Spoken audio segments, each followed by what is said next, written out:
Hello, I'm Mauricio José Schwartz, and this is From the Outside. Donald Trump is a populist. Hugo Chavez was a populist, and Nicolás Maduro is a populist.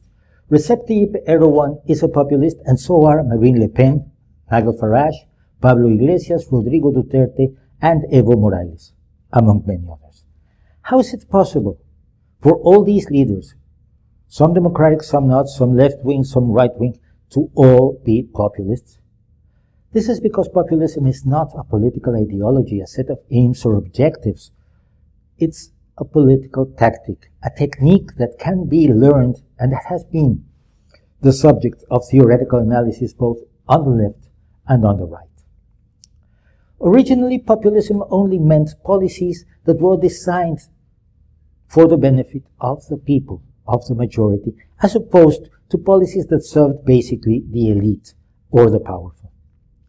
But populism adopted demagoguery so profoundly that today to be a populist is also to be a demagogue. And a demagogue appeals not to reason or intelligence or intelligent discourse, but to the feelings, the irrational beliefs, the prejudices, the raw emotions of the public, their religious zealotry, their hatreds, their fears, or the simple love of symbols such as flags or songs or emblems, or even abstract concepts. Of course, all political activity implies emotion, and politicians try to evoke emotion in their followers and voters. Politics is an impassioned activity. It's based on ideas and beliefs and convictions, but it is not only that, and it should not be only that. It's ideas, facts, data, statistics, history, reality, and the serene and rational debate of the interpretation of reality that is correct that should be the basis of political positions and political confrontation. But populism has become a way to hack democracy, to achieve and preserve power by polarizing societies. The populist presents the world as a grand confrontation between good and evil, between the people, between us, represented by the populist, and they, the elite, the 1%, the villains that are less than human. Who are they?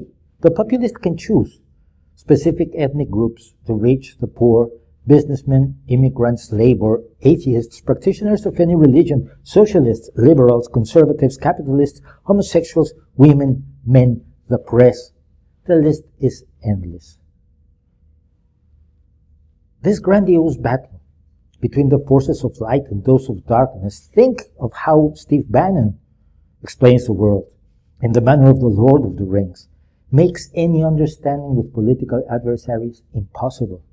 They are not just wrong, they don't only think differently, they are evil. They are not to be negotiated with because they have no good faith. They are to be destroyed.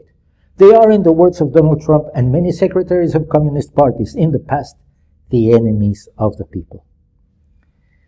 So both left-wing and right-wing politicians can use populist tactics to advance their position, and they even find common ground. Since they pose as the adversaries of the system, whatever the system is, they can always express a distrust of democracy, a distrust of science, a fear of reason, and a very flexible definition of truth and reality. Alternative facts. Truth isn't truth. What you see is not reality. All these populist slogans are echoes of Orwell's 1984 and Terry Gilliam's Brazil. Of course, all politicians lie, all people lie. But truth and reality play a major part in our lives. And of course, we don't usually believe our lies. And when we do, we have a problem.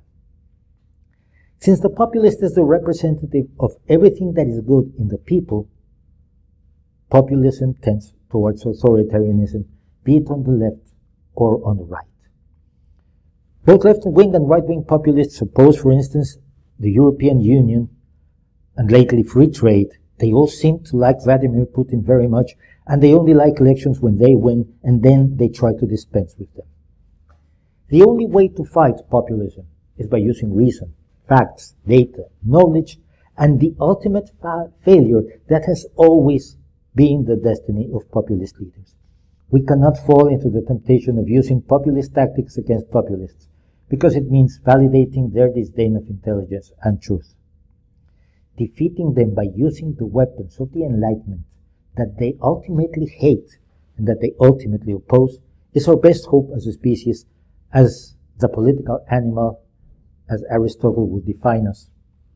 And I'm sure, in the end, we will defeat them. Thanks for watching.